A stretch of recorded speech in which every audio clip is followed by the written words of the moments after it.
Assalamualaikum dan salam sejahtera. Lunak biduan berzapin cindai umai ke sini menjadi penyampai. Terus bersama saya Mawahid dalam 15 minit MMTV edisi 22 Mac 2023. Pengerusi Majlis Amanah Rakyat MARA Datuk Ashraf Wajdi Dusuki dalam satu hantaran di Facebooknya pada Isnin lalu mencadangkan untuk mewujudkan Maktab Rendah Sains MARA MRSM khusus bagi golongan berpendapatan tinggi namun menerima kritikan pengguna media sosial. Menurut beliau, cadangan tersebut dikemukakan kerana wujud permintaan oleh ibu bapa daripada golongan elit yang berhasrat untuk menghantar anak mereka menyambung pelajaran ke institusi itu. Susulan itu, rata-rata pengguna meluahkan rasa marah dan kesal serta menegaskan bahawa tujuan asal penubuhan MRSM adalah bagi membantu golongan berpendapatan rendah. Salah seorang pengguna bernama Andy bertanya, adakah ibu bapa golongan elit itu akan menggunakan duit sendiri sebanyak 200 juta ringgit untuk kos pembinaan? Dan sudah semestinya tidak. Jadi duit itu sepatutnya disalurkan untuk golongan pelajar golongan miskin.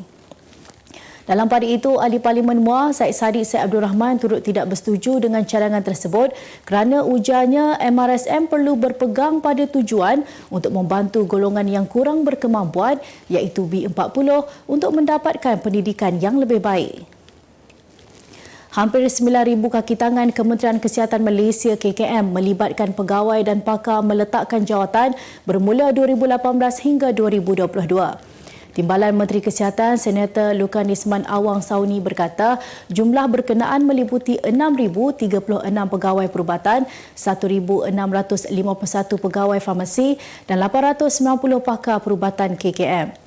Dalam sesi jawab lisan di Dewan Negara hari ini, beliau memberitahu antara alasan peletakan jawatan tersebut adalah untuk berkhidmat dalam sektor swasta dan badan berkanun, sebab peribadi, tawaran pensyarah IPT, melanjutkan pelajaran, masalah kesihatan, hijrah ke luar negara dan membuka klinik atau farmasi sendiri.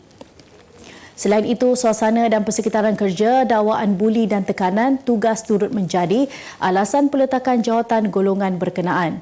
Mengulas lanjut berkaitan isu buli di kementerian itu, beliau berkata KKM sendiri sedang mencari solusi insiden berkenaan selain menyediakan sistem yang membolehkan pegawai membuat aduan sekiranya mempunyai masalah atau isu dalam fasiliti KKM.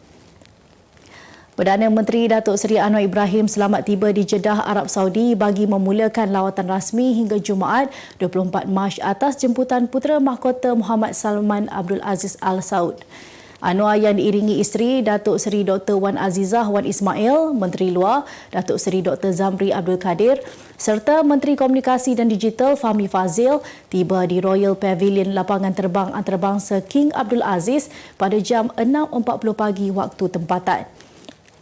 Lawatan ini bakal membincangkan isu-isu dan kerjasama sedia ada di samping meneroka pelbagai bentuk kerjasama baharu antara dua negara dan ini merupakan lawatan rasmi negara luar ASEAN yang pertama oleh Anwar selepas dilantik menjadi Perdana Menteri pada 24 November tahun lalu.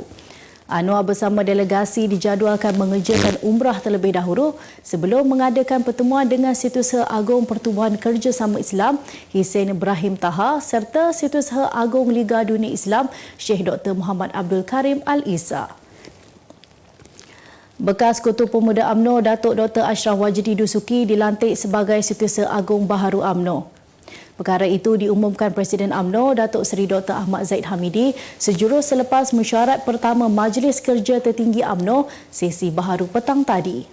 Ashraf Wajdi mengambil alih tanggungjawab Setiausaha Agung daripada Datuk Seri Ahmad Maslan yang kini Ahli Majlis Kerja Tertinggi MKT UMNO.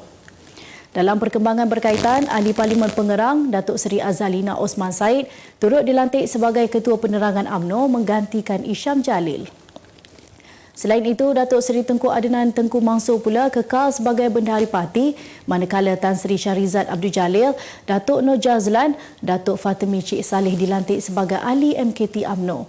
Ahmad Zaid turut mengumumkan dua lagi calon naib presiden yang kalah dilantik menganggotai MKT iaitu Datuk Seri Mazzi Khalid dan bekas Ahli Parlimen Kepala Batas, Datuk Seri Rizal Merikan Naina Merikan. Membuka gerbang informasi terkini, maklumat tepat, sahih dan diyakini. Kami sajikan berita dalam dan luar negara. kupasan berita merempas dimensi tanpa sempadan. Bukan itu sahaja, berita eksklusif dan inklusif juga menjadi keutamaan kami. Kami gunakan suatu perspektif berbeza untuk membuka mata anda. Info tetap kami berikan tanpa perlu anda cari. Hanya terbaik buat anda. 5 hari seminggu, setiap hari pada jam 6.45 petang. Tak perlu tunggu berita jam 8. Inilah saluran berita yang lebih pantas.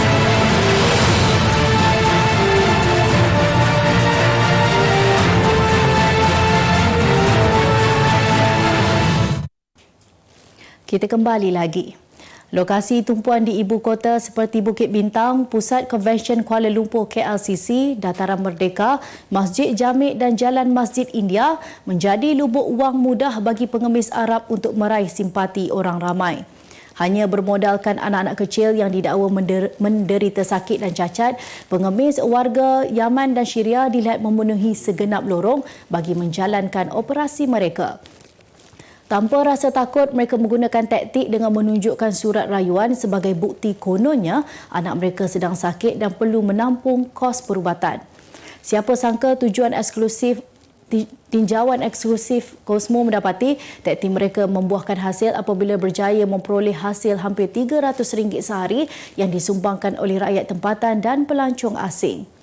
Selain Arab, warga Rohingya juga turut mengambil kesempatan menjalankan aktiviti berkenaan dengan menggunakan taktik sama, iaitu membawa anak-anak kecil sebagai modal untuk meraih simpati. Pengarah sensasi Samsul Yusof menafikan dakwaan isteri pertamanya, Puteri Sarah, bahawa dia sedang disiasat di bawah Akta 559 Akta Kesalahan Jenayah Syariah di bawah Seksyen 23 Persetubuhan Luar Nikah. Samsul menegaskan bahawa tuduhan tersebut sama sekali tidak berasas dan dia turut mempersoalkan ketelusan Jabatan Agama Islam Wilayah Persekutuan Jawi.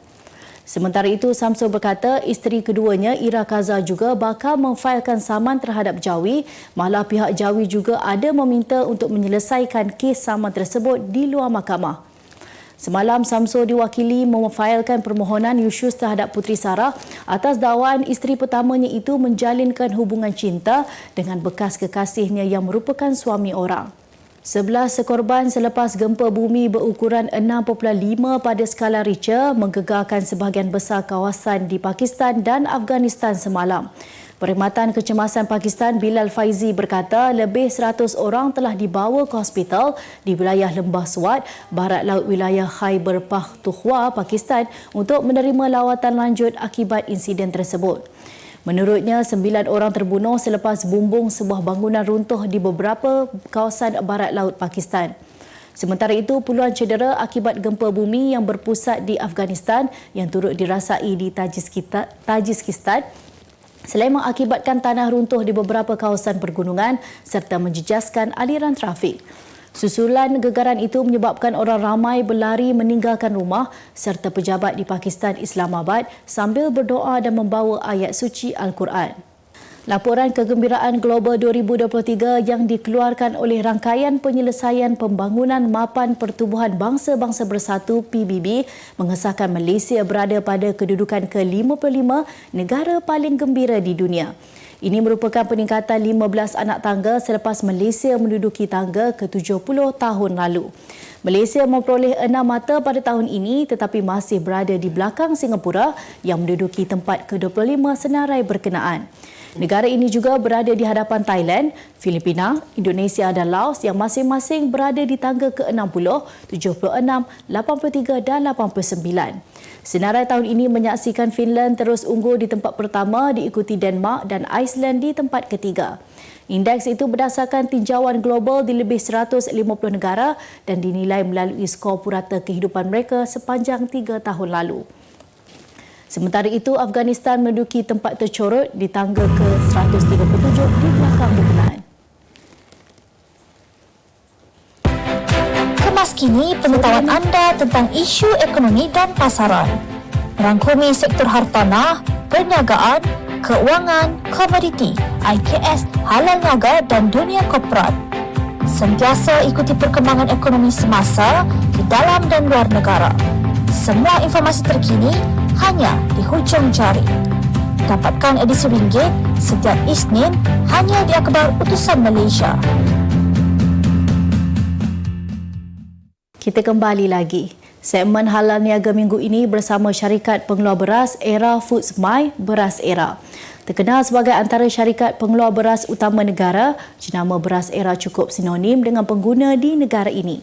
Selain menawarkan beras yang berkualiti tinggi kepada pelanggan, antara fokus syarikat ini juga adalah untuk menghasilkan produk dengan harga mampu milik. Untuk beras Era ni kita sangat kuat di beras super special tempatan dan beras import. Kerana positioning Era ni adalah untuk rakyat marhen, untuk rakyat jelata yang mampu milik. So kita sangat kuat dari segi dua pengeluaran ni, tempatan SST dan import. Akan kebersihan sebagai faktor penting dalam menghasilkan produk halal. Ketika ini juga semua produk syarikat ini menjalani proses yang begitu teliti sebelum berada di pasaran. Dalam pengiktirafan halal beras ni, walaupun beras ni secara umumnya memang halal, tapi kita akan tengok dari segi kualiti beras tu, dari segi kebersihan kawasan kilang, packaging dan sebagainya, dan juga logistik keluar masuk. So ini penting dari segi dari mana kita dapat beras itu sendiri, dan bila kita membuat penghantaran, kita pastikan tiada elemen-elemen yang tidak halal yang terlibat dalam proses penghantaran tu. Dan juga yang paling penting, kebersihan dijaga di kawasan kilang, salah satu faktor utama dalam pengiktirafan halal.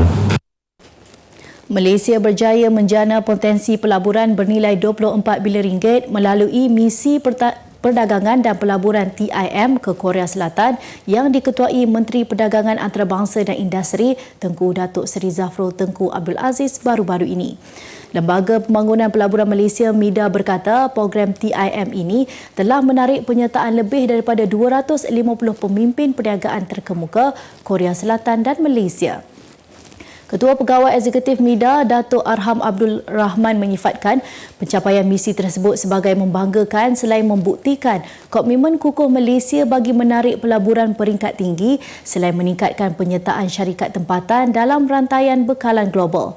Jelasnya kerajaan Malaysia turut memberi penekanan terhadap aktiviti pembuatan bernilai tinggi seperti teknologi pengangkutan termasuk kenderaan elektrik EV dan ekosistem yang berpotensi besar dari segi ekonomi serta pertumbuhan mampan jangka panjang. MIDA telah mengumumkan pelaburan diluluskan dalam pelbagai sektor ekonomi bernilai 264.6 bilion ringgit pada 2022. Kejohanan Pesta Bola Merdeka sah kembali dianjurkan pada Oktober depan dengan 3 negara rantau Asia seperti India, Palestin dan Lebanon sebagai pencabar Harimau Melaya pada edisi kali ini. Presiden Persatuan Bola Sepak Malaysia FAM, Datuk Hamidin Muhammad Amin berkata penganjuran kali ini bersifat lebih kecil berbanding apa yang pernah dilakukan sebelum ini dengan menjadikan format Piala Raja Thailand. Jelasnya hasrat untuk menganjurkan saingan Pesta Bola Merdeka sudah bermula sejak 2019 tetapi penganjuran terpaksa ditangguhkan susulan pandemik COVID-19 yang melanda pada tahun 2020. Saingan Pesta Bola Merdeka bakal dilangsungkan di Stadium Nasional Bukit Jalil sekaligus menjadi pentas pertama untuk menguji padang yang menggunakan rumput baharu jenis Zion Zosia yang dijangka siap sepenuhnya pada September depan. Ketua Jurulatih Skuad Wanita Kebangsaan Muhammad Nasihin Nubli berkata, tempoh permainan pasukan wanita dalam Liga Hoki Malaysia 2023 MHL dinilai menampilkan peningkatan yang agak ketara, antaranya lebih tajam, laju dan bertenaga berbanding musim-musim sebelum ini. Hal ini membuatkan jurulatih tersebut teruja untuk menghimpunkan pemain-pemain terbaik menjelang Sukan C di Kemboja Mei nanti. Ujarnya lagi, selain pasukan Negeri Sembilan yang melakar gelaran meraih gelaran treble, skuad Young Tigres turut dikatakan pasukan yang paling mencuri tumpuan bagi musim ini menerusi beberapa pemain berbakat yang lahir dari pasukan tersebut. Meskipun pada awalnya Nasihin menjangkakan MHL 2023 kurang menyerlah, namun sangkaan itu meleset apabila melihat ramai bakat baharu ditonjolkan dan berpotensi diserap dalam skuad Sukan C. Nasihin turut menambah dia juga berharap pemain senior negara tidak akan bermain dalam Liga Luar Negara Senior kerana skuad negara masih memerlukan khidmat mereka bagi menolong pemain yang lebih muda mencari rentak permainan. Sebagai penutup 15 minit MMTV hari ini, saksikan laporan cuaca esok Khamis 23 Mac 2023. Jangan lupa dapatkan akhbar utusan Malaysia dan Kosmo untuk berita-berita terkini dan menyeluruh. Sebelum saya mengundurkan diri, saya tinggalkan anda dengan serangkap pantun. Teh manis di dalam cawan, elok diminum waktu berbuka. Bulan puasa menguji keimanan, semoga kali ini dapat keampunan. Sekian saja daripada saya, Umar Wahid. Assalamualaikum dan selamat berpuasa.